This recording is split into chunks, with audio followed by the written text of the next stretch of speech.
দিছে যেতিয়া মই তেখেতক শুভেচ্ছা যাচিছোঁ তেখেতৰ উজ্জ্বল ৰাজনৈতিক ভৱিষ্যতৰ কাৰণে মই মানে তেখেতক শুভেচ্ছা যাচিছোঁ আৰু যেহেতু ৰাজনীতিটো সমাজ সেৱাৰে এটা পন্থা হয় গতিকে যিখিনি দলতে নাযাওক কিয় বা কোনোবা দলত নগ'লেও তেখেতে এই অঞ্চলৰ সমাজৰ সেৱা আগবঢ়াই যাব ৰাইজৰ ভালৰ কাম কৰি যাব আৰু সদায় এটা গঠনমূলক চিন্তাধাৰা দি তেখেতে আগুৱাব বুলি মই কামনা কৰিছোঁ। প্ৰস্তুতি কেনেকৈ চলি আছে? প্ৰস্তুতি আপোনালোকে দেখাই পাইছে আমাৰ মানে প্ৰত্যেকটো অঞ্চলত বাইক ৰেলী চলি আছে, পদযাত্ৰা চলি আছে। আমাৰ বুথ লেভেলৰ পৰা একদম সমষ্টি পৰ্যায়লৈকে কেন্দ্ৰীয় পৰ্যায়লৈকে আমাৰ মেল মিটিং চলি আছে। আল্টিমেটলি নিৰ্বাচনত কি হয়, ৰাইজে যি আশীৰ্বাদ দিয়ে, ৰাইজৰ মন যোনে জয় কৰিব পাৰে, ৰাইজক যোনে ভালকৈ সেৱা আগবঢ়াব পাৰে, এইটো প্ৰাৰ্থীয়ে বা এইটো পাৰ্টীয়ে নিৰ্বাচনটো জিকে।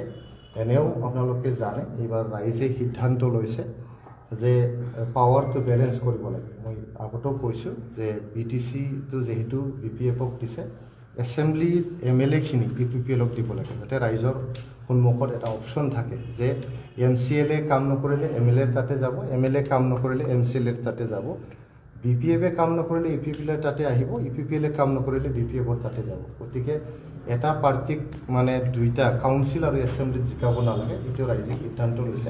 আমি য'তে নাযাওঁ কিয় ৰাইজে তেনেকৈ কয় যে আমি আপোনালোকক EPPLক জিকাম, কিয়না আমি কাউন্সিলটো BPFক দিছোঁ আৰু দি পেলাই আমি অলপ পস্তাইছোঁ।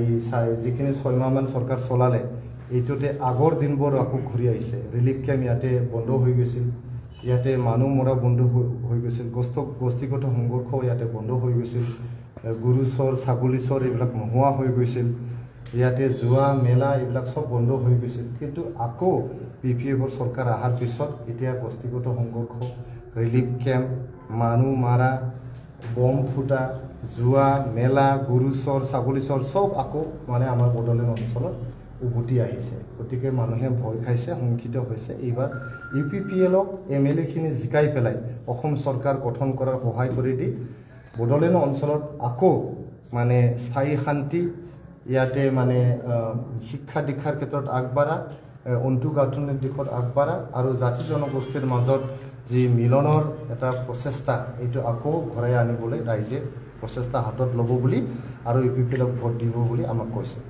ধন্যবাদ।